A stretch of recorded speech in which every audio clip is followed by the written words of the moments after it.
vernuwing, groei, welvaart, potensiaal, kreatiwiteit, energie, nuwe idees, 'n blink toekoms. Geagte voorsitter, dames en here, al hierdie dinge spruit uit vrugbare grond. Ons jong mense en kinders is die vrugbare grond van ons land. Ons verteenwoordig 'n grond waarop ons nasie kan bou en floreer. Hierdie grond moet erken word, sorgvuldig bewaar word en gevoed word met geleenthede, opvoeding en ondersteuning. Ek noem 3 punte om my stelling te bewys en te ondersteun. Nommer 1. Erken ons en bewaar ons. Op AfriForum se webtuiste afriforum.co.za skryf hulle in 'n taalboek op 31 Maart 2022 dat ons jeug hoop gee vir die toekoms, maar begin met die volgende vrye vertaling wat die Griekse filosoof Sokrates al meer as 2000 jaar gelede kwytgeraak het. Die hedendaagse jeug hou te veel van leksede, het slegte maniere, toon nie agting vir gesag nie, disrespekteer ouer mense en gesels net die heeltyd. Deesdae se kinders is tiranne en lewer geen bydrae in hulle huishoudings nie.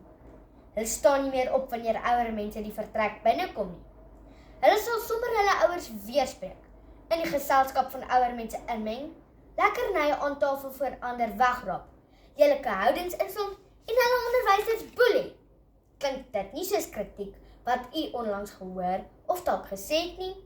AfriForum sê ook verder dat ouer mense altyd iets in die jeug sal vind wat hulle kan kritiseer, soms met die goeie reg, maar dat daar ook jong mense is wat vir die ouer geslagte 'n voorbeeld en inspirasie is.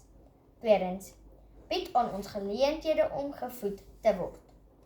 AfriForum noem ook dat hulle jeugprojekte aanpak, van museumterreine en begrafplase wat skoongemaak word, tot aksies om bejaardes in tehuise op te beeld, of uilkaste op te rig om vir die roofvoëls veilige tuistes te bied. Die jeug help ook met buurtwagte en help sodoende om hulle geliefdes en bure veilig te hou. Ons as jeug en kinders moet ingelig word van gevare en bewus gemaak word van die maniere en geleenthede vir ons om hulp te verleen in moeilike situasies of krisisse, sodat ons hierdie grond van Suid-Afrika 'n beter toekoms kan verseker vir ons en ons kinders. Derdens, gee aan ons die regte opvoeding en ondersteuning.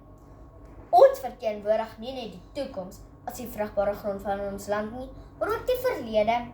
Op Solidariteit se bewegingswebtuiste, beweging.co.za, is 'n toespraak van Flip Boyce se gelofte dagrede in 2010 gepubliseer op 27 Februarie 2023. Hy noem hierin dat die verlede, hede en toekoms so nou aan mekaar geknoop is, dat die een feitelik nie moontlik is sonder die ander een. Hy sê ook dat dit baie interessant is dat die Afrikaner sedert sy ontstaan met elke eeuwending in 'n krisis verkeer het, maar tot sover altyd beter aan die ander kant uitgekom het. Hierdie positiewe uitkomste was nooit maklik of vanselfsprekend nie, maar was die gevolg van goeie leiereienskappe, groot opofferings en harde werk.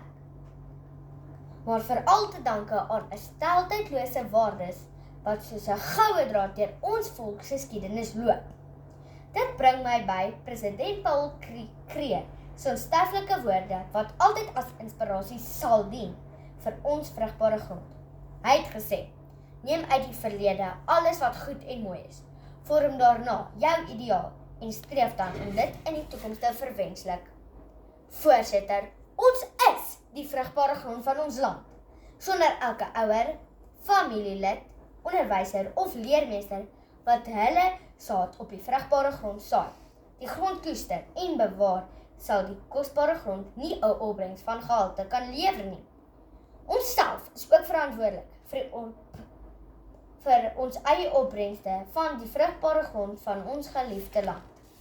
Ek sluit af met 'n stukkie van die bekende Bybelvers uit die boek Matteus 13 wat verband hou met die gelykenis van die saaiër. Wie oor het, moet luister.